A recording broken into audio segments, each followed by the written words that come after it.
Patriarchy loves a woman until she's powerful, sexual, and opinionated. When I'm good, I'm very good. But when I'm bad, I'm better. And then suddenly, she's difficult, demanding, and attention-seeking. A diva.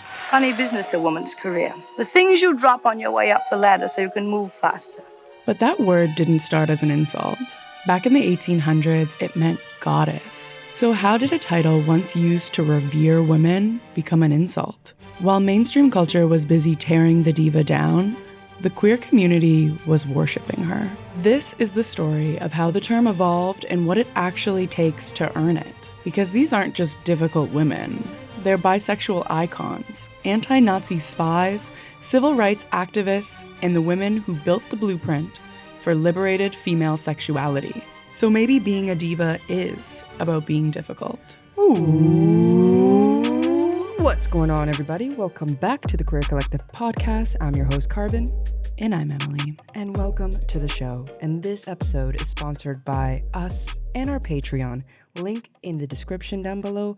Make sure to go check it out if you want to support our work. Who's the first person that comes to mind when you think of the word diva? Beyonce. A diva is a female version of a hustler. What traits do they embody? Like, what makes them divas? Confidence. Mm-hmm. They're the boss, sexual, and demand the room. That's very positive. Because the question, really, the follow-up question after that is, are you admiring them or judging them? And I think that's a question that you, the listener, can ask yourself as well, is who came to your mind and what were the traits that you were thinking of? Some other people might say a diva is demanding, difficult. They can be difficult, dramatic, and demanding, but also all the other things as well. Perhaps it's just like part of the territory. Keep in mind, when a man is a boss, no one has these negative associations with them. You know, maybe it's they're a leader, they're assertive, like these types of... Well, I have negative associations with them. That's fair. I think that and they we can may be assholes. For sure. I prefer working with women. Yeah. I think that may be our own bias. Certainly. Today, the word diva holds a multitude of meanings. It can be a compliment or a read. But the term didn't start out so messy. It actually started out divine. Divine. Heavenly. Diva comes from the Latin word for goddess, and back in the 19th century, it was used very specifically to describe the most exceptional female opera singers in the world.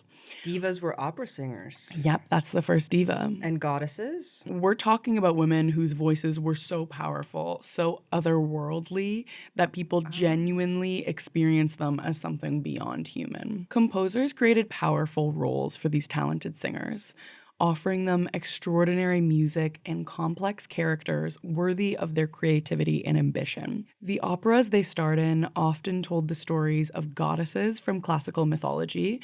So the term diva began to be associated with divine heroines. You can kind of see how people were making this link, right? It's like they were playing the role of like goddesses in mythology already on stage. So people are making that link. They're like, oh, this is like Greek goddess on earth. Europe's leading prima donna, which is kind of a synonym for diva, if you will, in the 1820s to 1830s, was a diva by the name of Giuditta Pasta, who played a major role in defining the diva.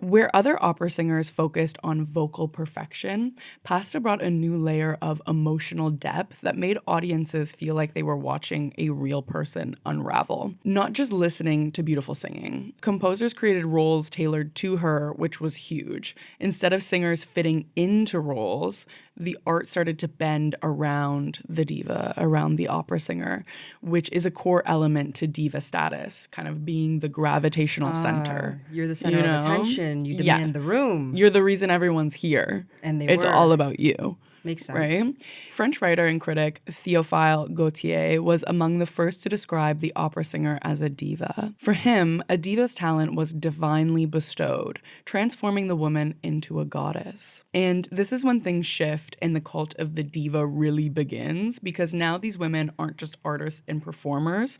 They've been elevated, othered, and like put on a pedestal. Do you think putting women on kind of like this pedestal is actually a form of control, because we still Controlling the women by putting them on a pedestal? Yeah, I mean, we do this to this day, right? With like all of the superstars, all of the divas, like they're on a pedestal. Is it control? I mean, I guess you could make a case for it, because when people are on pedestals, they will behave not so well. You know, there's too much pressure. You have to be perfect, I Yeah. think, when you're being watched to that level. And when people think of you as a goddess, Yeah. now they're holding you to goddess standards. Yeah, and then you can't be a human being. What happens when they find out you shit?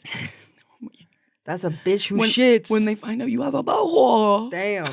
Especially, I feel we do this to like childhood stars. Like when you were a Disney star at one point, you can't evolve. You can't be a human being. You can't also like go through this like awkward teenage phase in front of people. It's like you're a role model for people, Yeah. and you have to act according. Artists at the time were literally depicting these singers like ancient Greek and Roman statues of goddesses. So this really like reinforced the association of them being beautiful, powerful, but also stripped of that agency. They were isolated and detached from society. Isolate to keep them perfect, which then alienates, which then I'm sure somebody must have crashed out. Yeah. And then we understand Britney more. Leave her alone. In the 1830s, opera was really having a cultural moment across Europe and America.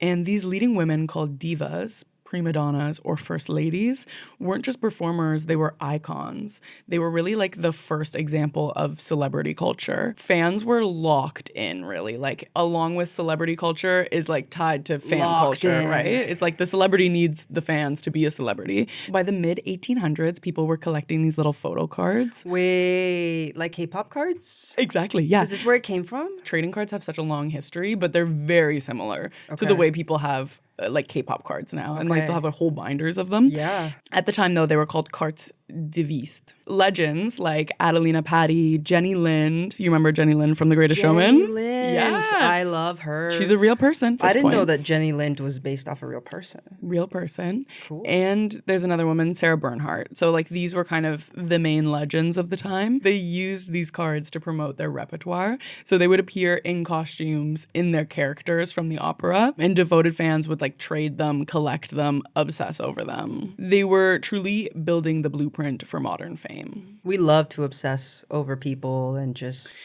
Yeah. Have you ever obsessed over someone? I think when I was like a young teenager, I was super into Raven, and I was like, that's my queen right there. Really? Yeah, that's so Raven. Interesting. Everything she made, all her like music, her Yeah. TV shows, her movies, You I loved it. consumed. I was Nom, like nom, nom, eating nom. it up. I was Yeah. like, oh my god, she's amazing. But at the same, I don't know. I don't think I ever held that much like significance and like this impacts my life directly. I think some people go hard. Although these women were being worshipped and othered, the success, fame, and wealth gave them independence and status that was unparalleled at the time for any other profession that was available to women. So this was like a big feminist moment, really. At the height of her career, Adelina Patti demanded $5,000 in gold for each performance, which is a sum higher than the annual salary of the U.S. president at the time, which was like roughly around 1865 to 1890. But imagine how much that would be worth now. Insane amounts. I don't Exactly. want to I think mean, about it. yeah. I don't have any gold. I don't want to think about it. So the story of the diva doesn't stay in the opera house. While these voices were shaking concert halls across Europe and America, something else was happening just down the street in the theater. A different kind of diva was emerging, the actress. For context, this is all unfolding in the Victorian era, a time when society had very clear ideas about what a woman was supposed to be. She was supposed to be quiet, modest, and kept in the private sphere of the home. You know, Girdles. we don't want to see her. And yet the women who managed to break through were anything but. On stage, they brought bold, complex, and sometimes unruly female characters to life, and that role came with an unprecedented kind of power for them. For most Victorian women, independence wasn't really an option. Education was limited, careers were restricted, but performance was one of those few paths where a woman could earn a remarkable amount of her own money. If she was talented enough, she could build a public identity and exist visibly on her own terms. So it's like, it's still that kind of like complex moment for many celebrities where it's like, I have so much wealth and I can like take care of myself, have all this independence, but now my whole life is public. So it's like, it's a bit of a trade-off, Yeah. right? Oh, it's major trade-off. Yeah. Some would say not worth it, but sometimes you want your freedom real bad. And you want to express yourself. Are you ready to meet a Victorian-era bisexual diva who turned her entire life into a performance? How'd she do that? This is where the stories really start to get good. Her name is Sarah Bernhardt. She was once one of the most famous actresses of the Victorian era. She was arguably one of the first celebrities to understand and harness the cult of the celebrity. She understood that fame wasn't just about talent, it was about spectacle. Oh, smart woman. That's dangerous. She did some really like outlandish things. She toured the world with her own coffin that she reportedly slept in at night, every night. And she kept exotic animals, including a champagne drinking alligator. No, I don't. My line is the animal stuff. Yeah. Alligators don't want to drink champagne. I mean, at this time, the circuses were also happening, right? So it's like, no one was treating animals right. We didn't really think about that. Nobody cares. Don't feed your alligator champagne, okay? Don't everyone? have an alligator. That's what are you talking about? That's a wild Have an animal. alligator, but No. don't feed it champagne. We can agree to disagree. And she was also an active bisexual with plenty of receipts. No, well, yeah, she's fucking feeding an alligator champagne. Of course she's bisexual. She thinks she can do whatever she wants. Do you want to hear some of these receipts, though, for bisexuality? They're really good, actually. No, give me. Sarah wrote passionate notes to both men and women, my favorite being her letters to painter Louise Abima, who, by the way, gave some serious big dyke energy. These letters overflowed with sapphic yearning. Sarah wrote, "You are my joy, my torment, my impossible." In Sarah's diaries records secret rendezvous and stolen moments away from public eye. And while the language of bisexual wasn't introduced until 1892, Sarah wrote openly about her, quote, double nature and the impossibility of choosing just one heart. Now that's real bisexual. Yeah, that's bisexual shit. It's bisexual core. So on the day of her funeral, over 1 million people lined the streets of Paris to pay their respects. Whoa, she was Diva status. Real worship diva. Yeah, worship diva. And this was in the Victorian era. 1 million people show. That's all of Paris. We were so excited to see people join our Patreon since our last episode. Seriously, we cannot thank you enough for your support. We're truly working so hard to bring you queer stories that aren't often told, especially at a time where people are trying to make these stories invisible. If you join our Patreon, the kind of perks that you can expect is ad-free episodes, extended cuts of every single episode, live chat moderated by us in the format of kind of a book club, but for the podcast, where we discuss every episode, and exclusive videos that you cannot find anywhere else, and our eternal gratitude. This show exists because of all you beautiful people, our wonderful community, and I know that money is tight for a lot of us, but if you are able to, a few dollars a month really help us keep this podcast running and keeping queer voices loud and proud. Thank you, and we love you. Now back to the episode. This next section might be of interest to you. We're going to talk about some dancing divas. Okay. Bring it. In the late 1800s of Paris, the showgirl archetype appeared. I do love a showgirl. Do you? Which? Yeah. Name one. Name one showgirl. Showgirl number 1, showgirl number 2. That's how they were being labeled, really. And they were just numbers in a chorus line. I'm accurate. Yeah, so individual talent blurred into a chorus line of sexualized dancers performing in sync with little opportunity for personal success, which honestly kind of how dancers are treated now. Like a lot of you're in the background, right? In the background, you know, just like highlighting the diva or the celebrity, but you're just kind of a side piece, you know what I'm saying? Yeah. So early showgirls were interchangeable, tightly choreographed, designed to be visually pleasing to the men, and really stripped of their individuality. However, some divas changed the game. As the 20th century dawned, aka the 1900s, a new generation of dancing divas took the world by storm. The women who broke through the chorus line to claim their own diva status had to break through the confines of the male gaze. to achieve stardom. Jailbreak. So they went from object to author, which is very powerful. Instead of being told how to move, dancers started choreographing their own work, choosing their own costumes, and shaping their own personas. Individuality is not allowed, nor is it celebrated here. This part's a little like hazy about the removing of the male gaze, right? Because I thought we hadn't done that yet. it was very much for the male gaze before. It's like you're just a sea of interchangeable women, right? Showgirl, yeah. This was kind of the move towards like burlesque and like that kind of like wink wink nudge nudge satire or even like parody of sexual appeal. But the thing is like that's not only for the male gaze. Also, if you're exploiting it and they're giving you cash money, Right. is it so bad? So this is where Josephine Baker comes in. You ever heard of her? I've heard the name, but I don't know who that be. Here's an unexpected part of Black and bisexual history that you most likely didn't learn in school. Allow me to introduce you to Josephine Baker, the first global Black superstar, an undercover spy, and a bisexual icon. An undercover spy? Yeah. Who was she spying for? The bisexuals? She was spying against the Nazis for the French Revolution during World War II. Wait, is she French? She moved to France. She was born in the US and then ended up moving to France to like flee the racism of the US. And then became a spy? They let a bisexual spy on the Nazis? They let a global superstar spy on the Nazis. They let a global superstar spy on the Nazis?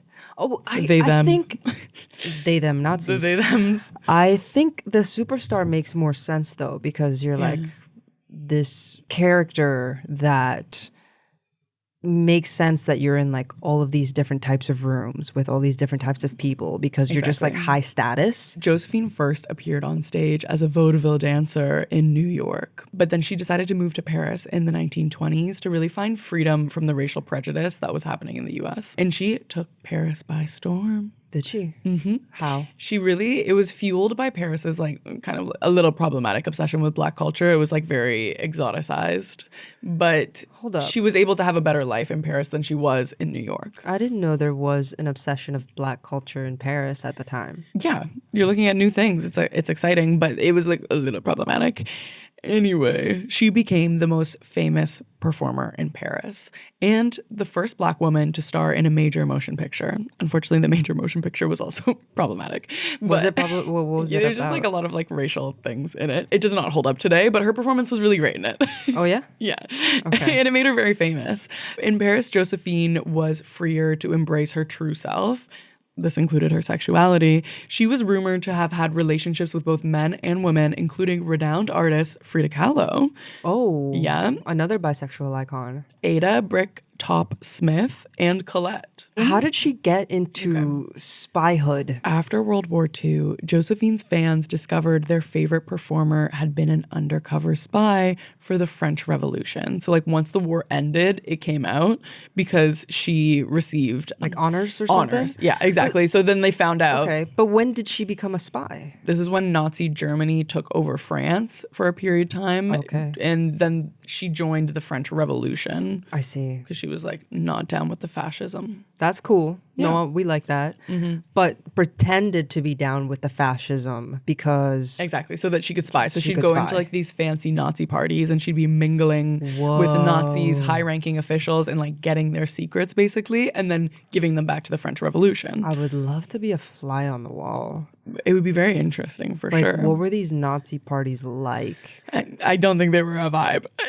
Yeah, but like, wouldn't you just like... You want to be in a Nazi party? I would want to be a fly on the wall at a Nazi party Right. and see what they're all about. I What are they mean, doing in there? Certainly she would feel like she's in like a spy movie. You know what I Right, mean? but, like- It's like you're all dressed up at this like, and you're in enemy territory, like chatting with them. Exciting. Yeah. But also kind of scary. Like, what if they found out about her somehow? Absolutely. Like, she was kind of It was risking her risky. life. Yeah. 100%. I thought Nazis didn't like Black people. Yeah, they didn't. You know what I mean? They didn't like a lot of racial minorities, but she was a superstar. So I think that She got the pass? It gives her a pass for sure. It You got her know? into rooms. It did get and her she into was able rooms. to spy. And this is how she did it. So she'd be eavesdropping on German plans and delivering messages in her sheet music written with invisible ink. No way. Isn't that like so? So she would send her sheet music.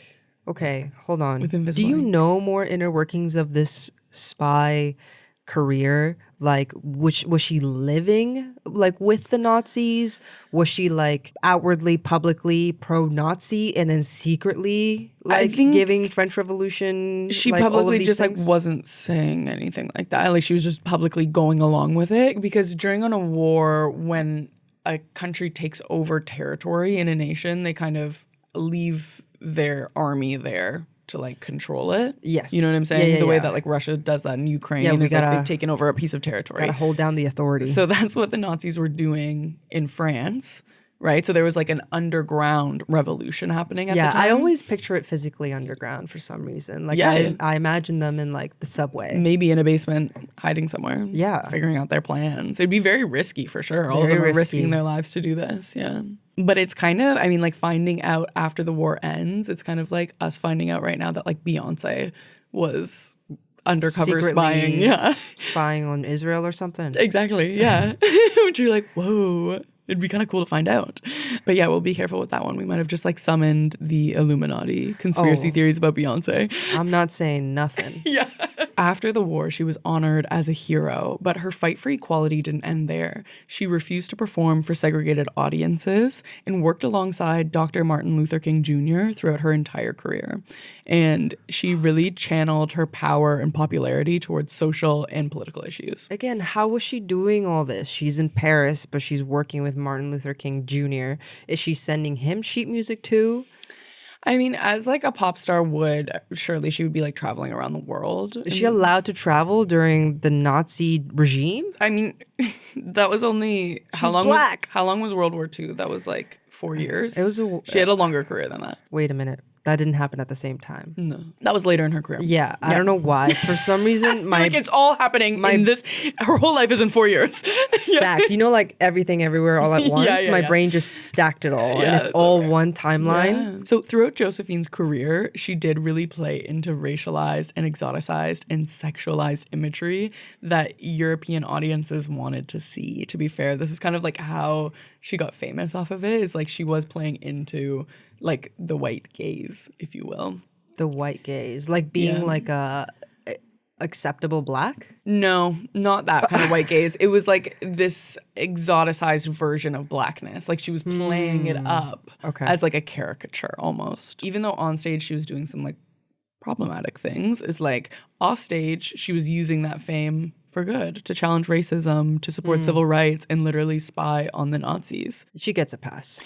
Yeah, and I think From at the me, time it's which like is- maybe you don't understand also the impacts of playing into these types of stereotypes. Like before, I we've, think like, there's really, so many nuances there that you Yeah. have to just like respect the work, you know? Because like if you do like some really good things and then you do some like really, you could say problematic or questionable things, I think, you know, intention matters. people are a product of the time as well, and we need to Yeah. keep that in mind with any historical figure, as they're operating within the context Absolutely. of when they existed. And I mean, she did kind of demonstrate that while you operate within systems of oppression, you can still make a difference. And she was like, you know what? I'm going to make money off of this, gain power and use it to my advantage. And Absolutely. then drive the things that like I care about.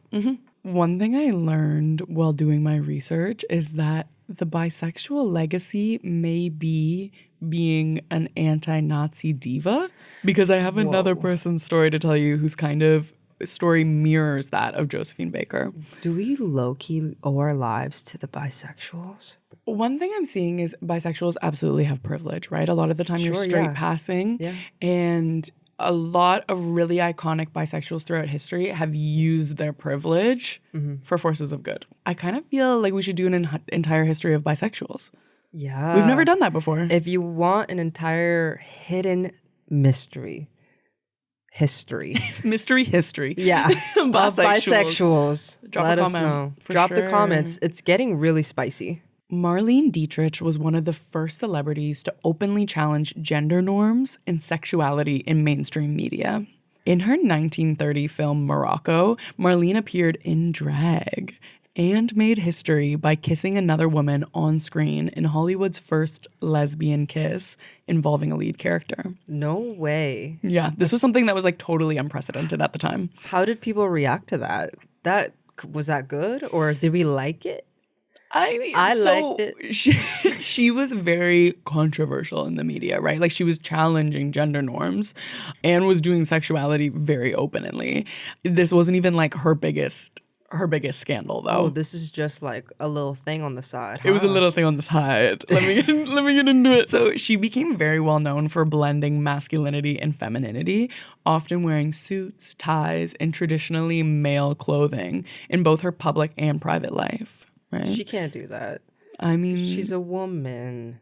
And how will the women know it's for women? I think that's the thing about the diva is like you're granted a bit of power, right? So sometimes things are allowed to slide for the diva that for the normal population it wouldn't have. I mean, this is what kind of drives men to be like, we must hunker down and minimize women, control them more, because when we don't, they go crazy and start doing shit like this where they're wearing jeans. People throughout history who have hated the diva the most are like conservatives and religious people, because she's openly like throwing her sexuality around, Yeah, you too know? powerful. Even if it's straight sexuality, she's like showing that like women have pleasure. And Marlene was really like challenging even gender expectations as well. Like I said, she was wearing traditionally male clothing, but she was also often cast in the femme fatale role. And her louche swagger and magnetic sexual confidence were often seen as like traditionally male behaviors, right? Like she was being the pursuer, she was being dominant. It was like almost like a dominatrixy kind of aura and energy. And Marlene represented a new expression of like queer desire that subtly altered representations of women in film. Like that kiss was meaningful. And she wasn't canceled for it. I Yeah. mean, maybe her pull and her power was just too great to control at that point. It was unstoppable. And her bisexuality was like kind of an open secret in Hollywood, right? Oh. So Marlene had relationships with both men and women and didn't hide it. But she was rumored to be in the sewing circle, which was code for the lesbian, bisexual, or bi-curious women in Hollywood. She has a Nazi plot too. Yeah, this is why like her story really mirrors that of Josephine Baker, because she's also very anti-Nazis. Okay. Marlene Dietrich was born in Germany and initially moved to the US for work, but she never went back, largely because of her strong anti-fascist stance. The Nazis labeled her a traitor after she refused to appear in propaganda films for them. Oh, this is like Marjorie Trader Green. Marlene Trader Dietrich, it seems like it. When World War II broke out, she got involved in humanitarian efforts, supporting German and French exiles and helping them secure American citizenship. And this next part is going to sound a little unreal, but according to one of her lovers, Douglas Fairbanks Jr., Marlene once came up with a plan to return to Germany under the condition that she'd be granted a private meeting with Hitler, with the intention of killing him. So she had she had fully come up with this plan. No way. The plan never happened though, reportedly because she couldn't figure out a way to smuggle in a weapon or poison. That's a huge undertaking. And she thought she could do it? She really was a diva. She's like, I can do anything, actually. Yeah. I can just go kill Hitler. I can do it tomorrow. It's similar, I would say, to the way today Israel specifically like wants all of these celebrities to like endorse them to change public opinion, right? It's like having one of the biggest Hollywood movie stars at the time come in and endorse you. It's like that gives you some power and privilege to stand on. It could get you in the room with Hitler. The Nazis really seemed to like bend their own rules when it came to like popularity and power. It's all about public perception. They're and like, opinion. you're kissing women. We're not about that. We would normally kill you, but you're famous. I or mean, like, she's black, but she's famous. like there's two wars going on all the time, and Israel has literally said this out loud, that it's like there's the war of public opinion and then there's the literal war that is happening, and that has been true forever. And Nazis, they were definitely like losing the war of public opinion. Like everyone worldwide saw them as no good, horrible, yeah, pretty bad, really bad. They're pretty fucking awful. Unfortunately, Hollywood was giving divas a bad rap. This is kind of even though they're challenging Nazis. What's going on here, guys? They're doing all the good things, but they're starting to get a bad reputation by the mid 20th century. So like the 1950s. Okay, so Nazihood over. Yeah, Nazihood's over. Now we're going back to hating on them because there's no more spying they can do. Well, this is like the first time we're starting to hate on the diva. This is like when the hate is starting. I see. Yeah. Now you're with me. By the mid 20th century, particularly in Hollywood's studio system and tabloid culture, diva, and its second cousin, the prima donna, shifted to imply a temperamental, demanding, self-centered woman. If you think like Betty Davis or later Mariah Carey were labeled as difficult for asserting boundaries like script changes and better conditions, which are things that like if a man did the same thing. He's an entrepreneur. How was this framing of the diva being very self-centered, demanding? How is this deeply tied to misogyny, would you think? It sounds very much like a shut up and work type of thing. It specifically is a word only used for women. Of course. Diva, right? It's similar to the word slut, how there's no male equivalent term, like a womanly arrogance, really. Yeah. You know, that for actions that a man could get away with. When they start to kind of question or outshine or outperform the man, it becomes too loud. And loud is annoying. And we don't want to deal with that. Like, we want something that works with us, not above us. Absolutely. And I think it's really meant to undermine a diva's power and authority in these spaces and like protect male-dominated industries, right? So they'd be coming into these spaces, probably the entire crew is male. Them being told what to do by a woman is like, we need to find a way to undermine this. Yeah. Because our male egos cannot handle this. No. That Right? would be too much. So this is really why diva starts to get a bad rap, is a fragile male ego. But with this change in perception, we were also gifted with some really iconic feminist quotes because the divas did not back down. We have a line from Betty Davis that's one of my favorites. When a man gives his opinion, he's a man. When a woman gives her opinion, she's a bitch. Snaps. Yeah. And then I have one from Maria Callas. I will always be as difficult as necessary to achieve the best. Standards. And then a lot of people may know this one. This is from Mae West. When I'm good, I'm very good. But when I'm bad, I'm better. Oh, Yeah. snap. So the first I'd like to introduce you to is Elizabeth Taylor. Oh, Elizabeth Taylor. You know her? No, not really. But her name gets said out loud a lot. That's the thing is Carbon, for those of you who do not know, has almost zero pop culture references. So I feel like this is like me talking to my grandpa. Talk to me about your little diva script. Yeah. Have you ever wondered how straight female celebrities become such outspoken LGBTQ advocates and icons? Are these secretly gay? Not quite. Let me explain. Hollywood movie star Liz Taylor was the gay icon blueprint, really. She was like the first person to be idolized by the gay community, and she was Hollywood's it girl from the 1940s to 60s. On set, she became very close friends with many gay men, such as Rock Hudson and Jimmy Dean. Jimmy And- Dean, like the sausage? Is that a sausage? Jimmy Dean sausage. that Come get your Jimmy Dean. That's the extent of Garvin's pop culture references is sausages. You know more about meat.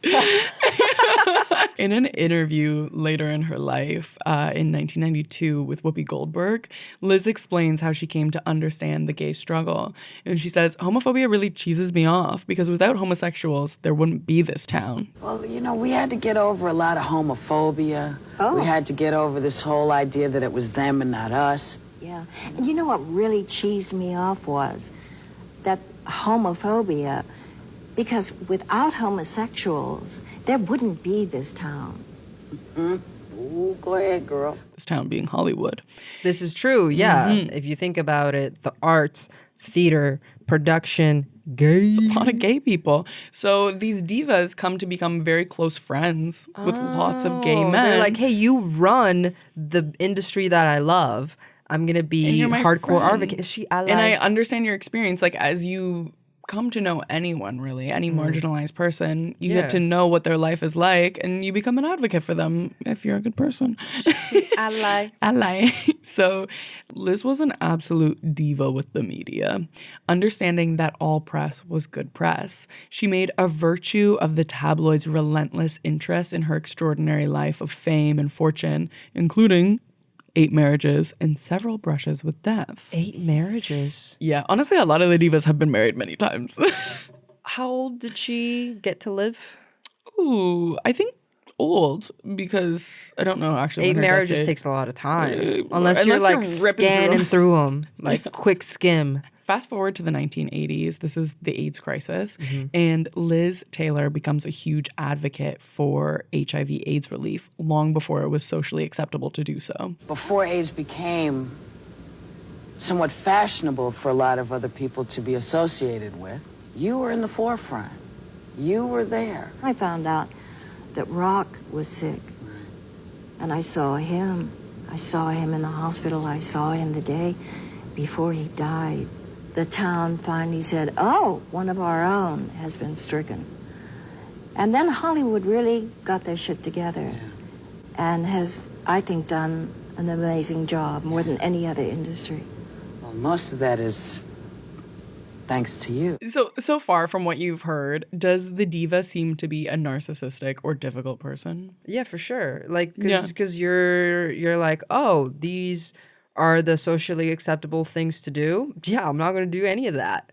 Does that make you narcissistic? I think that no. makes you difficult. No, difficult. Sorry, not narcissistic. To me, I don't see it as like a self-centered person. Like all of the divas that I'm hearing about, they've all cared about so many social justice causes, and in order to do that, I think you they need care to more. You need to care a lot about other people. Significantly more. Yeah. It's really about like staying true to like your values and your morals and like caring about people. I don't think it's narcissistic whatsoever. I think it's also having standards. Like standards of like, this is what I need to create the best art. This is what I need to perform the best. This is what other people need. And as they're trying to build their own vision of themselves, right? It's like you're going to go against these like male colleagues of you who have their own vision of what you should be because you're building it for yourself. But them being challenged like that, they're going to see you as a difficult woman. I would like to be seen as a difficult person if it's towards systems of oppression. I think the feminist is difficult if you're looking at the man. Like, I'm challenging all of your systems that you have in place. That's a little difficult. That's difficult. That's a little difficult, but not necessarily a bad thing. Because you have to think about also the industry that they're in. It's an artistic industry. So to follow the curriculum doesn't leave room for new art and new expression. It becomes boring and stale and repetitive. They're people that wanted to push the limits of what art can be as well.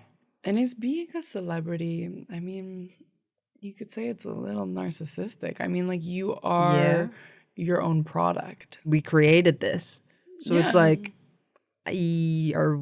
who's to blame? Who's to blame, really? Real quick, if you want to stay up to date with current queer news and hot topics presented by queer journalists, we actually have the perfect podcast for you. It's called This News Is So Gay.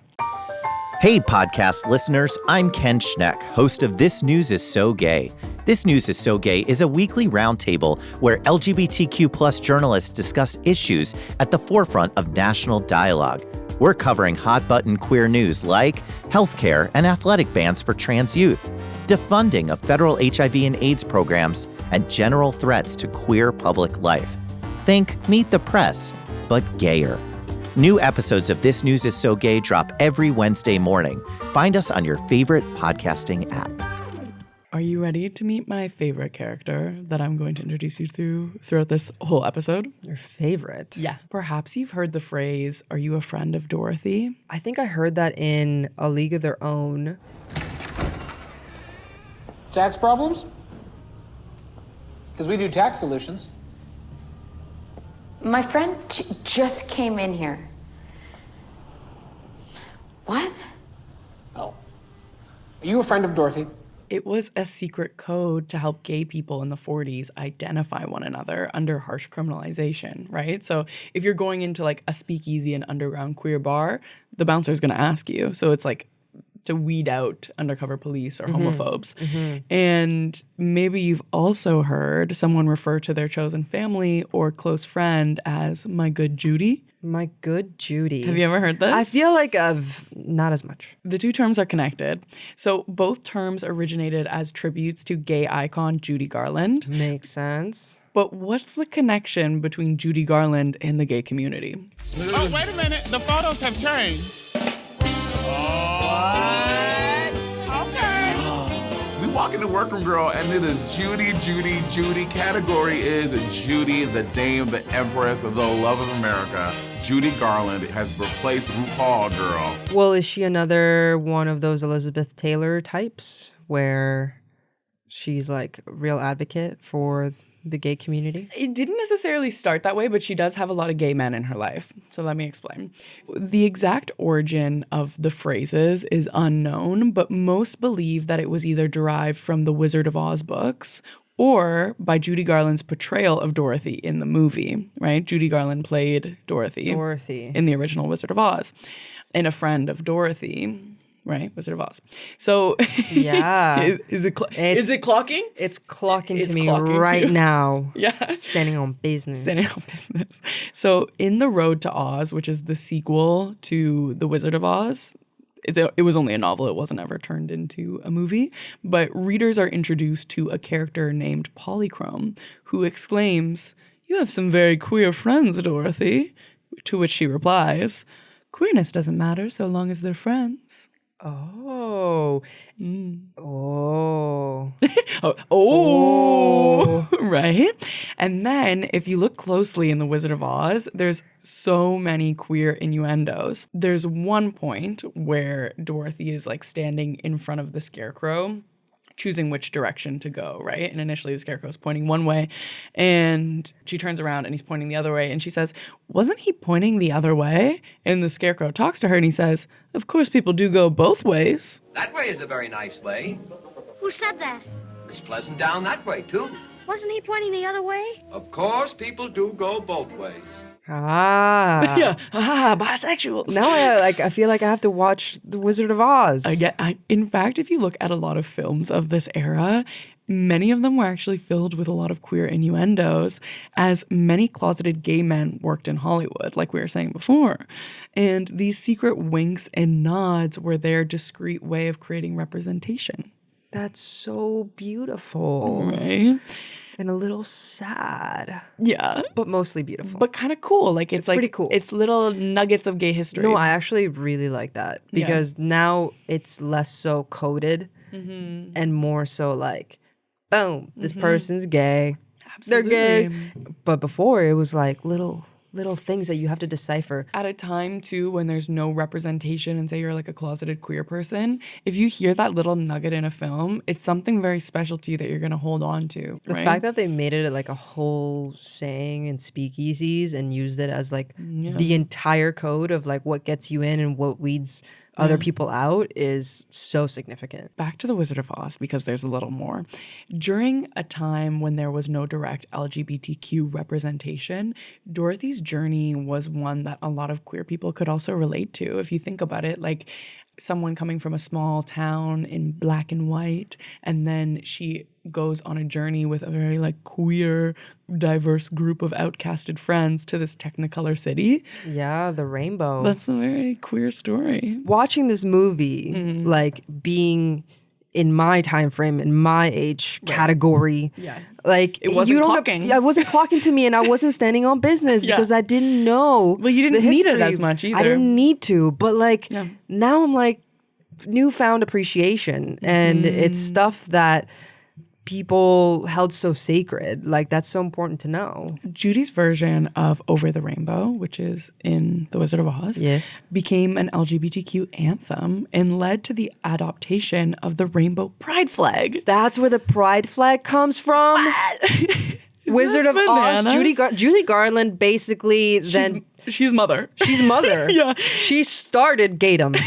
She's gay. I'm not done. She's like not even gay as in like she's homosexual. She's gay. And her concerts became really popular meeting spots for gay men who wanted to find community. So they'd come watch her sing Over the Rainbow and cruise. I am mother. And I made you. And she's the mother of Liza Minnelli, another gay icon. In her personal life, Judy was surrounded by gay men. Get this. Her father was gay. Her dad was papa. And 3 of her 5 husbands were widely reported to be gay or bisexual. These motherfuckers marry a lot. What in the lavender marriage? What? She was wait, on purpose? Was she their beard? Maybe, yeah. I would say if she married a gay man, then yeah, I think so. Like, but I'm just wondering, like, did he not know he was gay? Did she not know he was gay? Or was she their beard? You have to keep in mind this was the times of like when they needed these codes, right? Yeah. Like these secret codes, like queer people were being heavily persecuted. You needed a beard so that you didn't end up in the newspaper and your life wasn't over. You know? Keep your job, get promotions in your job, live a normal life, but then secretly behind the scenes, you're going cruising or you're a friend of Dorothy. You needed a lavender marriage at this point. Yeah. And Judy Garland was on board. Delivered. She delivered. She played her part. So this is the last part that might blow your mind a little bit. I don't know if many people know this correlation, but on the night of Judy Garland's funeral in June of 1969, does that date sound familiar? Yes. It was the Stonewall riots. So, fed up with police harassment, the patrons of the Stonewall Inn used a combination of their grief over Judy's death and their building frustration with the brutal criminalization of gay and trans bodies to rise up and fight back. And the gay liberation movement was formed. Oh my God. Stand up. She's a straight woman? Supposedly. Like, now that's allyship. There's no rumors of her being bisexual, right? Like I found rumors of all the other people where there's like letters and their diaries. She didn't need to be. Nobody would be here without her. Incredible, right? The rainbow flag wouldn't exist. Our rights wouldn't exist. I mean, they might have, but it's like no, they wouldn't exist. She was an influencer. She made us. She was an influential character. But like, why did they riot? Because of her. Are you ready to meet the next difficult Hollywood icon? Bring her to me. Mae West is often remembered as a sex symbol, but that seriously undersells her. She was a feminist icon. Mae West was arrested for obscenity, censored by Hollywood, and attacked for talking too openly about sex, which is exactly why she became a legend. Because she kept doing it? She didn't care? She mustered forward. Mustered. Through the bad publicity, I think she had the perspective of like, no press is bad press. The story really starts with her play called Sex. Oh, well, we're off to a good start. Yeah. Mae wrote it, starred in it, and made a woman's desire the center of the narrative at a time when that was enough to scandalize the public. How insane is it to be like, women don't experience pleasure? I mean, that's obscenity. That's on religion. That's on patriarchy. Hardcore, though. And that's like hardcore. In Sex, she played Margie, a sex worker trying to choose between 2 men, a role that made her both widely popular and deeply controversial. Yeah. On top of that, you're playing a sex worker and you experience pleasure. Yeah. No. Critics called it vulgar and obscene, but audiences packed the theater. Oh, we love a taboo topic. Yeah. So one of her most famous quotes is, "When I'm good, I'm very good, but when I'm bad, I'm better." Well, when I'm good, I'm very good. But when I'm bad, I'm better. That wasn't just a cheeky line. It was Mae West's whole philosophy. She refused to shrink herself into the kind of woman that polite society preferred. And when police arrested her and the cast in 1927... The whole cast was guilty? Yeah, for obscenity. Like, this is what obscenity laws were in the time. Like, it was very much censorship. The whole cast got arrested, but she didn't retreat. She doubled down, letting the scandal amplify the message. The obscenity laws and censorship around this time in the United States, which is like the 1920s and 1930s, were driven by a deeply conservative reactionary movement to protect like traditional values and morals against what Hollywood was doing at the time, really. It was like this perceived attack of traditional values and morals from dangerous modern media and the rising sexual openness and loose morality of like the flapper girls and like these Hollywood divas, you know? Is this around the same time that alcohol is also illegal. Yeah, it's the Prohibition era. Yeah. So there's a lot going on right now. So like Prohibition era is really what like sparked the rise and all of these like flapper girls and people kind of rebelling against underground culture. Yeah, rebelling against like this government strictness, right? And then the rebellion then gets its own like counter anger from conservatives. You know what I mean? It's like they're like, our morals and values. Yeah, so moral panic. The fact that alcohol is illegal, I think, is probably really telling in terms of like what you can or cannot show in a public play. But I think for someone like Mae West she's such a big persona that it's like it kind of just like fuels the fire. It gives her more promotion. Sounds like she doesn't give a fuck. What makes Mae West such an important feminist figure is that she did not simply break taboos. She exposed how taboos were gendered. Men could be sexually expressive, funny, and commanding, but women were supposed to be modest, silent, and morally legible. Mae West flipped the script by making female pleasure, female speech, and female self-invention the spectacle. Was she bisexual too? Not that I found, no. But she just was like... She was just really She cool. was big for like rewriting the blueprint of female sexuality, you know? That's big. Really That's really cool. big. Yeah. So she wasn't... Like Mae West wasn't just this provocative sex symbol. She's a feminist icon who used wit, sexuality, and performance to challenge like censorship and hypocrisy. She subverted misogynistic culture norms on stage, on screen, and even in the courtroom. And like really did it like off her own brain. Like she wrote these scripts, she acted in it. Like she was everything. She was everything. She was everything. Yeah. And it seems like people really thought the same as her because they wouldn't have gone to see the play and packed the theater if they didn't like it. It's always the case that whenever we have these, like, whether it be feminist movements or queer movements where people are really outspoken about something different that seems very bizarre to the general public, we have to shut it down. And by we, I mean like the conservative population, the conservative side of thinking. We gotta shut it down. This is like too weird. You guys are doing too much. Like we don't have to see all that. It's more that you're gonna put ideas in people's heads. You are putting ideas in people's heads. Yeah. Like, of course you are. And that's why I like it. but the same doesn't happen the other way around when it comes to these conservative ideologies and like these traditional ideologies. Like nobody is like publicly making a movement to shut it down and being like, you guys are weird and like we gotta shut it down. Da da da. I would love to move forward to the divas of the civil rights movement in the United States. Onward and outward to the U.S. civil rights movement, which took place roughly between like 1954 to 1968. And the divas who influenced the movement. Performers like Aretha Franklin and Joan Baez have courageously put their careers and reputations on the line to challenge the status quo and galvanize audiences to question injustice and prejudice. Protest songs like Nina Simone's railed against systems of oppression and inequality and provided an inspiration for future generations of activists. But even with the protection afforded by their iconic status, these performers faced vicious backlash, not just because of their message, but for the color of their skin. Yeah, Nina Simone was really was in it. Have you ever seen that documentary Summer of Soul? Nina Simone performs in it, and in one of her songs, she starts off with a message. She's saying like, "Are you ready, Black people? Are you ready?" Yep. And then everybody's screaming. Yep. And then she's like, "Are you ready to die for this cause?" And they're like, "Wow."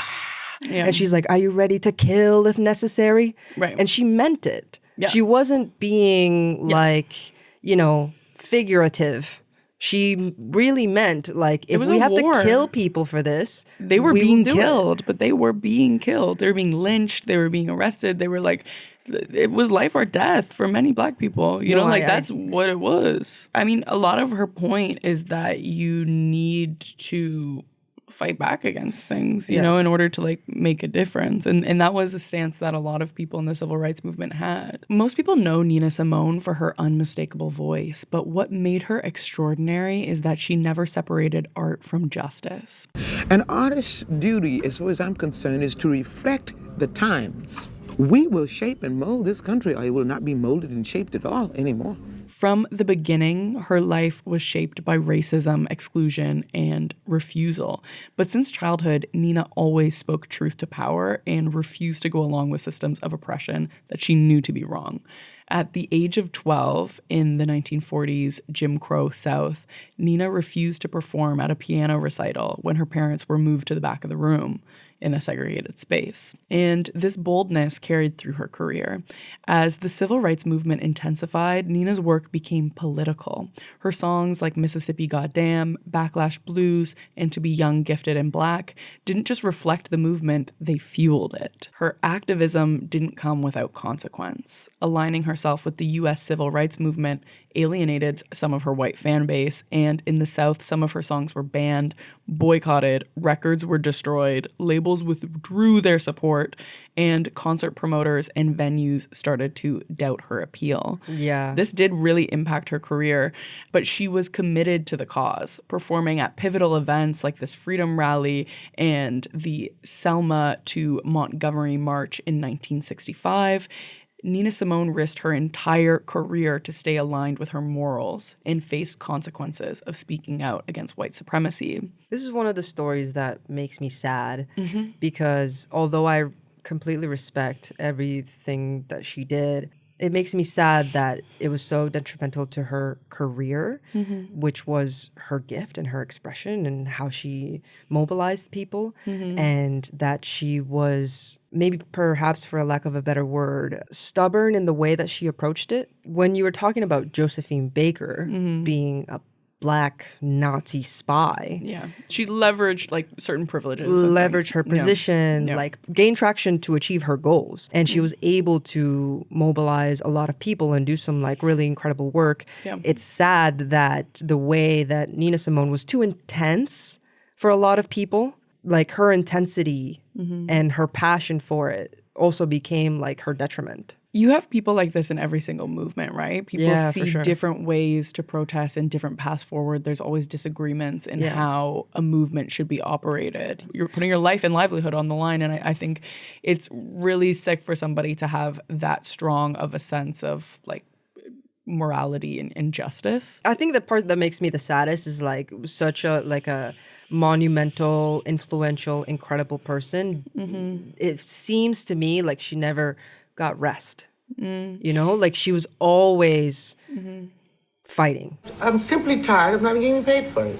And the second thing is it's only normal to want acceptance from one's own country for one's gifts that God has given. And I'm tired of begging for it. People think I am wealthy, and it's not funny to walk the streets and have people either rob you or beg you for what you don't have to give them. All I have is my music. Are you restless yourself then? I'm just tired.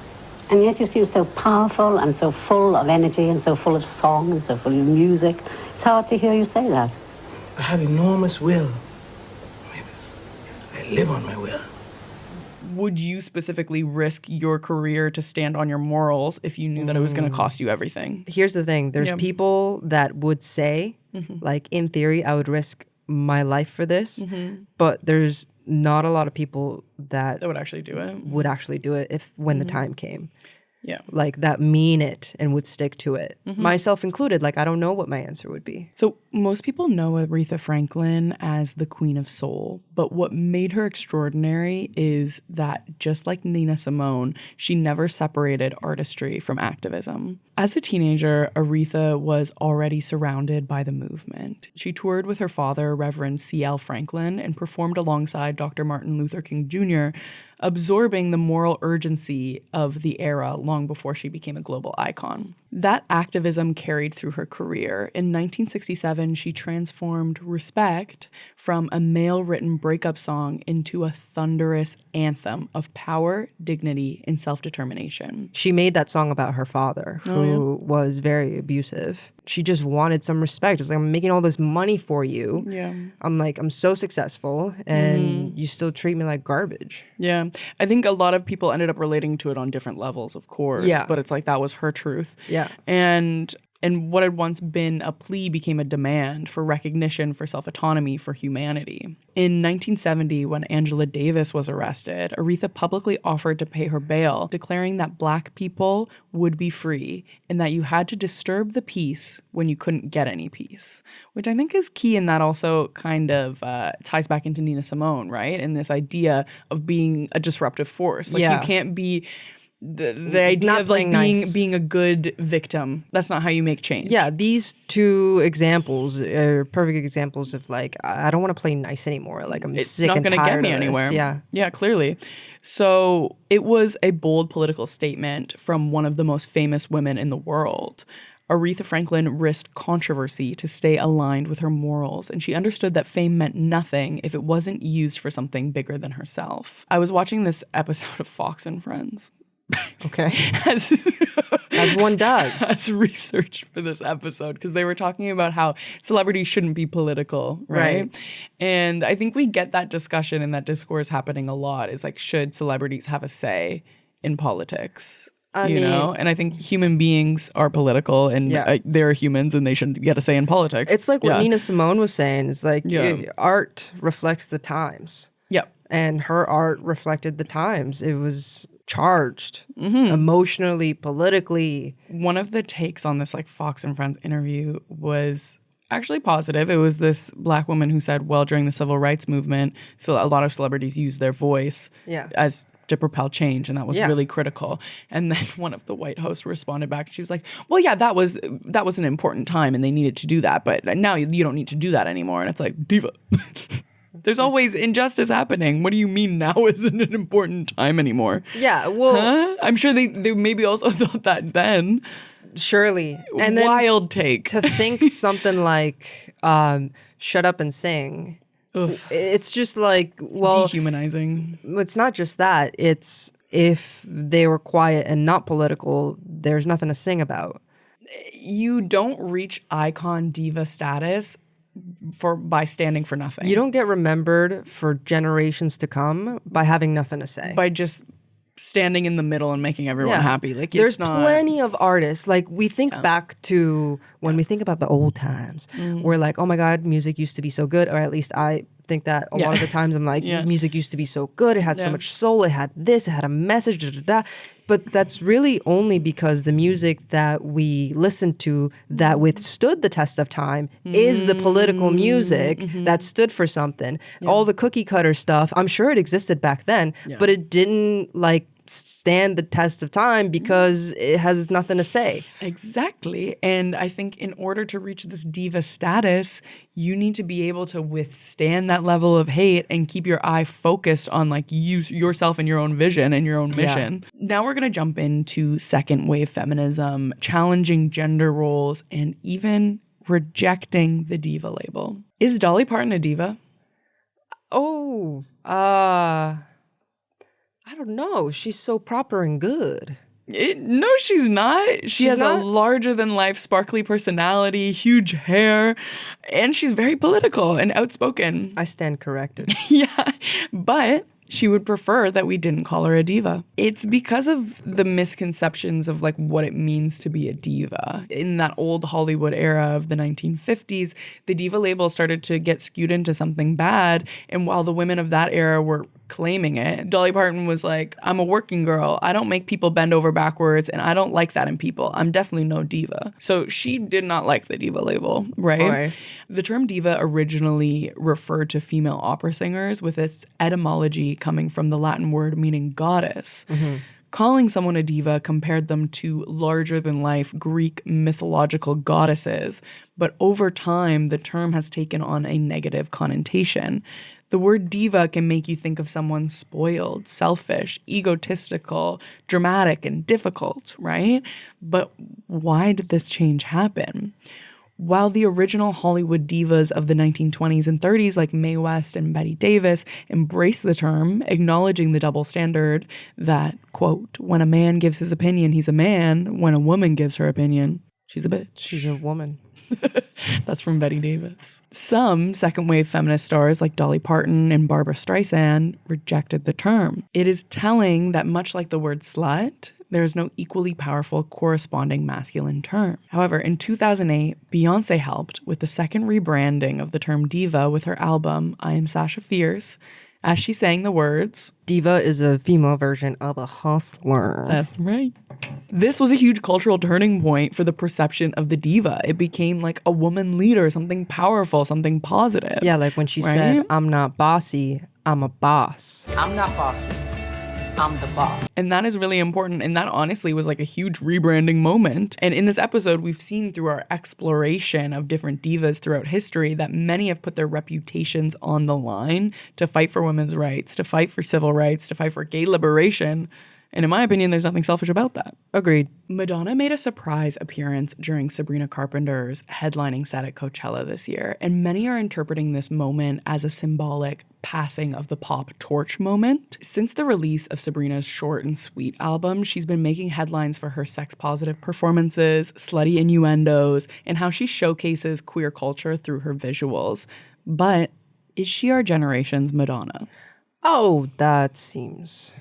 It's too early to tell. Let's talk about it. Throughout Madonna's entire career, she unapologetically showcased female sexuality on her own terms, shocking and challenging rigid conservative norms. The music video for her 1990 single, Justify My Love, was banned from MTV. Nudity, suggestions of bisexuality, sadomasochism, multiple partners. Finally, MTV decided Madonna had gone too far. God damn. In her response to a very critical interviewer, Madonna had this to say. One woman's art is another woman's pornography. I'm thinking of the Express Yourself video. I mean, there are images of you chained. There are images of you crawling under a table, and there are a lot of people who are upset by that. Okay, I've chained myself, though, okay? No, there wasn't a man that put that chain on me. I did it myself. I was chained to my desires. I crawled under my own table. You know, there wasn't a man standing there making me do it. I do everything by my own volition. I'm in charge. And to bring Sabrina back, Sabrina has also unapologetically showcased female sexuality and gets backlash for it. In August, the release of her Man's Best Friend album art, showcasing her on all fours with her hair being pulled by a man, received mixed feedback. It sure did. From feminists, with some believing it's satire and others thinking it was degrading. Have you seen it? Oh, I've seen it. Yeah. And I've seen the controversy around it. Yeah. Oh, to be honest, I wasn't sure what to think. Mm-hmm. On one hand, I kind of like it. She chose all the visuals, like she was in control of the creative direction of it. So I'm like, if that's kind of vision, her that's brand, your what she vision, your wants. brand, Yeah. I just support you being like creative and in charge of like the direction. I would also say it's reminiscent of Mae West, who we were talking about earlier, who did the play Sex and was like an iconic sex symbol, yes. but people didn't like her because she was showcasing like female pleasure and sexuality. Yeah. You know, and sometimes that's going to upset Yeah. some feminists. And I would say it would upset like Here's more the like thing. lesbian radical feminists who Sure. are feeling like you shouldn't be engaging with a man at all, right? Yeah, like I mean, but obviously it's like that's not... straight like, women exist and they have sexuality that's and they not- want to do that. Yeah, that's not realistic. My point is like... Yeah, tell us your point. My point. Different people have different sexual desires, different kinks, different like fetishes, different, fantasies. And why put down somebody else's? Like, to me, that's not feminist at all. In response to an interview with Gayle King, she replied in kind of like a really lukewarm way. There's just a lot of pointing fingers for, at that point, they hadn't heard the project. They don't know me. They don't know my intentions. And Gayle King had to like pull it out of her with like 3 to 4 follow-up questions. Really? She was beating around the bush. She was really beating around the bush. It kind of felt like the Sydney Sweeney like jeans interview, the Oh one my where God, she's the sitting there and she's like, jeans. I don't know, I don't really care. Like, you know what I mean? It's like just not wanting to comment on it. Like she Yeah. kept avoiding the point, and like that bothers me a little bit because I'm like, stand on business. Like if you have a message, own the message. You got to stand on the business. And yeah. that's one thing I really love about Madonna is like she owns her message no She matter stood on what. the business. She stood on business. Like she knew what her message was, and she was doing it in a very scandalous way, but she always owned it, like very verbally and clearly. But I felt like Britney did that as well. Yeah. Like she stood on her business. Sure. But here's what Sabrina had to say, okay? What was your intention? What is the message you're trying to say on this cover, if anything? I think, to me, like you said, it's so up to interpretation, but... What's your interpretation? My That's when it interpretation matters. is... It really is being in on the control, being in on your lack of control and when you want to be in control. Like, I think as a young woman, you're just as aware of when you're in control as when you're not.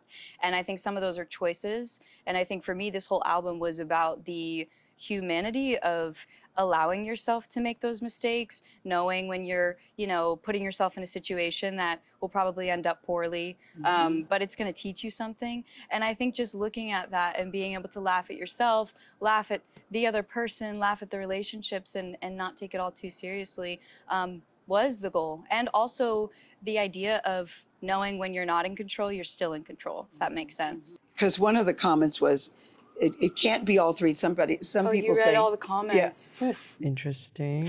little- She's still beating around the bush. She's there. so beating around the bush. Stand on business. Stand on business. Because I think the things she's doing, I think her visuals are sick. Her branding is sick. You know what I mean? She's a talented But her performer. business is not standing. She needs to have a clear stance. And like, I wish, this is kind of what we were saying about someone having a legacy that lives on the way Madonna's does. Yeah. Not everyone liked her because she had a very clear message, you know, that was controversial. That makes me question if Taylor Swift's legacy will live on because everyone likes her. She stands on Does everyone like her?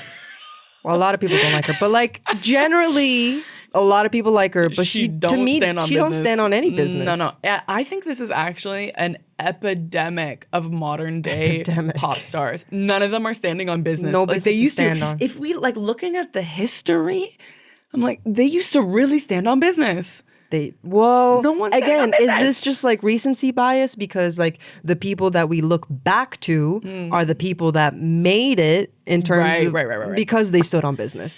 I mean, I will say Lady Gaga stands on business. She stands on business. I'm going to give her that. I really Yeah. like Lady Gaga. Some people stand on business. Oh, yeah. Not everyone. Not everyone. Madonna demanded control, right? Sabrina says she's choosing lack of control as empowerment. Is Sabrina's message still a feminist one? It's a hard question to answer. It's a hard question to answer. I think what she's doing is putting female sexuality on a platform. Is that still feminist enough? Because it's been done before. Female sexuality has been made public. You know what I mean? I think Mae West Does was everything feminist. have to be feminist? That's a good question also. Can it just be self-expression? Can it just be, this is what I wanted to do? Yeah, honestly, good point. Okay.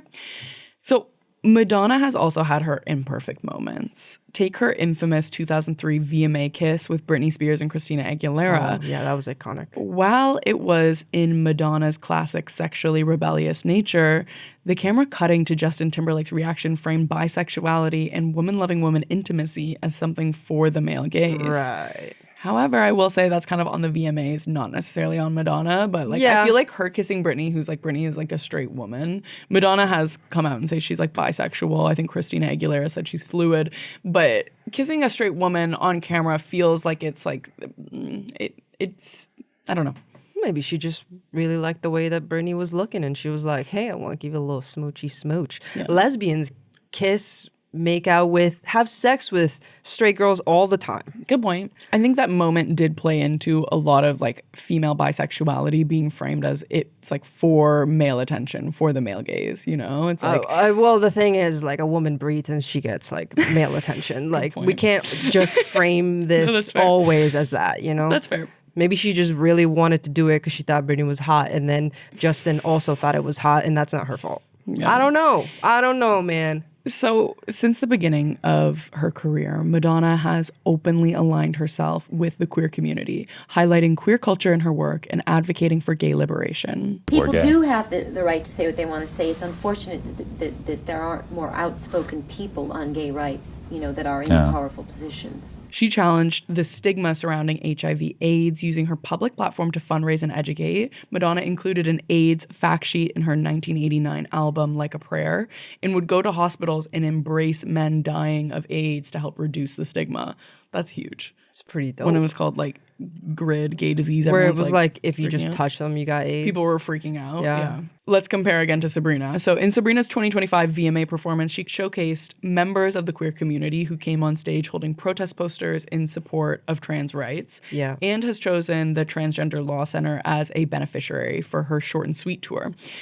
Progress. I will say this is one of those things where you like get mixed signals from Sabrina. It's like on one end she's not standing on business, and then on the other end sometimes she does. She's bringing in a lot of business. Yeah, and it's queer business. Yeah. And then you're like, wait, what do you stand on? Yeah. And then I'm kind of wondering if it's one of those plays where she's trying to like appease everybody just to get mass attention so that she can bring these like topics to the forefront. I don't know. I mean, like maybe she's still growing into that. Madonna was very vocally loud and proud by that age, but not everyone's Madonna. Not everyone's Madonna. Madonna's special. Most people aren't Madonna. Just Madonna, really. And I think what she did at her VMAs performance was progress, but I feel like she did like visually and vocally stayed detached from the message. She didn't hold any of the signs herself. She didn't say anything in the mic about trans rights.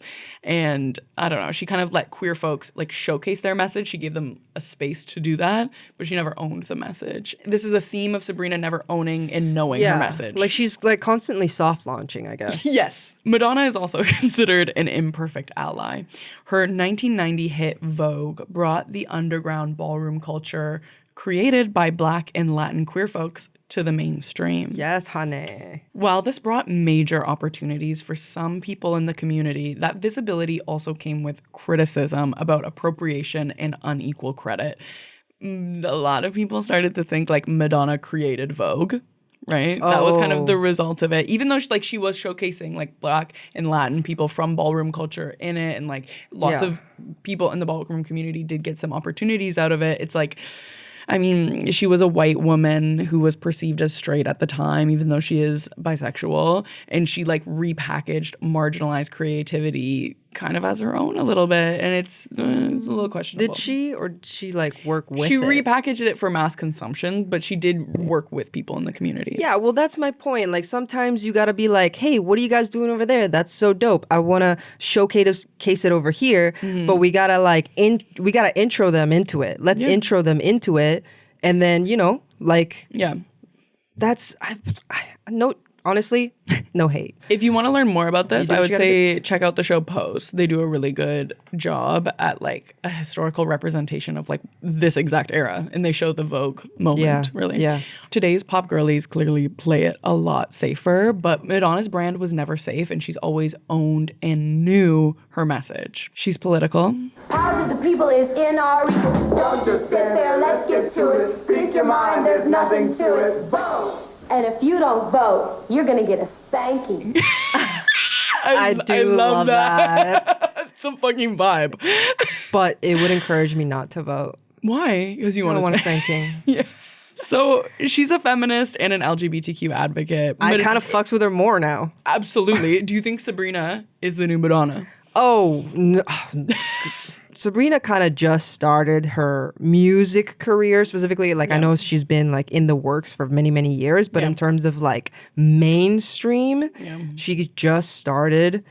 If she wants to stand on business, I mean, we'll see how it develops. Yeah, I think like she's having like a really interesting start. I really like a lot of what she's doing, and I think just the showcasing female sexuality is very great. But the thing is, Madonna's Madonna, you know? Yeah. Freaking Madonna. And then even Madonna was not the next Judy Garland. You know what I'm saying? Like, true, yeah. They have lots of similarities. Yeah. But like they each held their own in a very individual, iconic way. If you've ever watched a season of Drag Race, you know that the gay community, or at least RuPaul, is obsessed with Cher. Oh, right? Is he ever? Cher is here. I've been there, done that. I spread La Mer on my toast in the morning. All right, you know, I'm Cher, bitch. But what made Cher such a gay icon? I don't know, actually. I have no idea. I just know that RuPaul loves her. Yeah. So must Can have you some do a Cher meaning. accent? Oh, not Okay. at all. Nope. I'm Cher. I can't do it. Nope.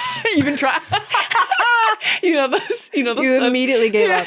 I'm Cher. That was something.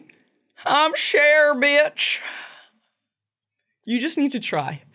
What made her a gay icon? Let's talk about it. Her partnership with Sonny Bono blurred traditional gender roles in a way that felt very subversive. On the Sonny and Cher Comedy Hour, Cher delivered the punchlines, wore the power outfits, and polished herself as a dominant force, redefining women's roles in TV comedy, where they were usually the butt of the joke, not the teller. This near dominatrix energy, if you will, really made her a feminist pioneer and resonated with queer audiences. Her over-the-top Bob Mackie costumes, designed by gay icon Bob Mackie. Again, if you watch Drag Race, you already know. Bob Mackie is a gay icon. You already know what a Bob Mackie design is. Right. But the Bob Mackie partnership really turned her into a camp, high art icon, right? So this collaboration began in 1967 when Cher and Sonny guest starred on the Carol Burnett show, where Mackie was the costume designer. He created a striking look for her sketch that sparked an instant creative bond, and she became his muse for over 50 years. With the help of Bob Mackie, Cher became the muse of drag queens across the country. Because she was camp. She was very camp. Like, she was dramatized. It was like very Vegas, very sparkly, right? Drag queens look at that. They're like, yes. Mm-hmm.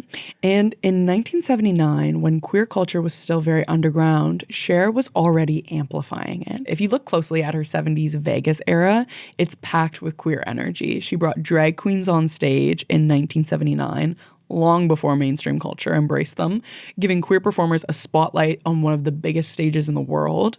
And in fact, Cher's shows became safe havens for celebrations of queerness during a time when gay visibility was risky.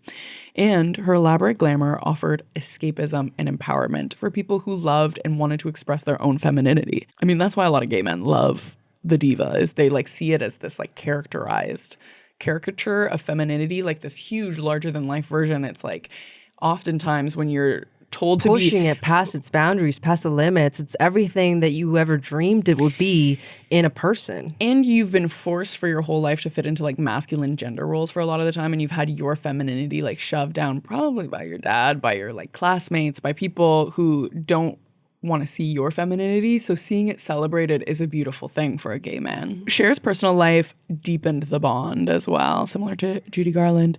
She spoke openly about feeling like an outsider since childhood and falling in love with gay men at the age of 9. Her son Chaz's transition made her a vocal trans ally as well. She headlined Pride fundraisers, raised millions for LGBTQ causes, and called herself gay for gay people. If someone said to you, you couldn't be heterosexual anymore, you would not be able to accomplish it. You know, you are who you are.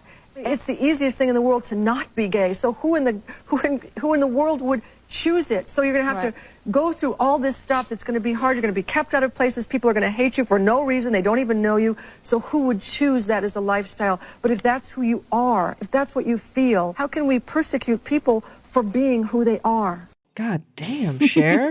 Also, let's just be honest, a Cher impression is never not funny. It's always campy. good. Like, it's always good. Like, maybe, is it getting old? I don't know. Is that her real voice?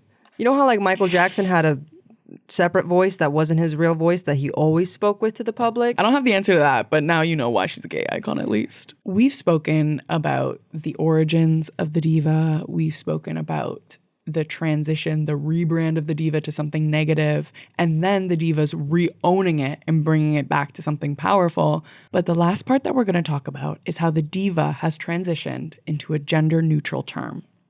Gender neutral? Boys can be divas? Well, I know a few, so they definitely can. That's what I'm saying. So our final diva for the day that we're going to be chatting about is Prince. While the term diva originated as a feminine archetype, in the 1970s and 80s, people like Freddie Mercury and Prince shattered the gender binary, turning the diva into a gender-neutral force of theatrical power, flamboyance, and unapologetic self-creation. They led the way for future artists like Lil Nas X, Harry Styles, to express their male femininity boldly on stage. This diva persona then is just sounding like larger than life feminine expression in an unapologetic way. Prince loudly expressed gender fluidity decades before the concept really became popularized. You can hear it in many of his songs, one of them being, "I'm not a woman, I'm not a man, I'm something that you'll never understand." And this was a theme carried out throughout so much of his music. Prince had many alter egos, one of them being Camille, where he pitches his voice up and explores femininity, which is the character behind the song If I Was Your Girlfriend. But you might be surprised to hear that Prince is not considered a queer icon. What? I thought he was. Prince is a straight man. He's a straight man. He's straight. I thought Prince was queer. Gender fluidity is queer. However, he's not a queer icon because he wasn't a good person. Oh. Wait, Yeah. what'd he do? I actually don't know. I don't know his wrongs. He was kind of an asshole, honestly. So, like, his music is incredible, right? So this is kind of like the conflict of, like, ooh, can you enjoy an artist's music and enjoy even, like, what they delivered to queer culture? Yeah. Right? Because he did showcase, like, male femininity on a huge scale when male femininity was not okay. However, he bought guardianship of a 16-year-old girl named Mayete Garcia and groomed her and then married her when she turned 19. Oh, that's fucked up. A lot of people speculate that he was probably already like having sex with her during that gap as well when he was his daughter. Then he made her do an interview after their newborn baby had just died, pretending that the baby was alive. And all those rumors about their baby? Well, the artist shared this with us. It's all good. Never mind what you hear. That's mental illness. I know. And then later in life, Prince became a Jehovah's Witness and said some questionable things that make some people think that he might have been homophobic later in life. But that's kind of like unconfirmed. A lot of people that were in his life say that he was misquoted and are like unsure about that. Very speculative. It's then. speculative. But I think the other thing is bad enough to say he's a bad person. Well, he's certainly a PDF file. Yeah. But he did make the diva a gender neutral term, I would say. Prince was a diva. He was a diva. Prince was a diva. Yeah. Certainly. Yeah.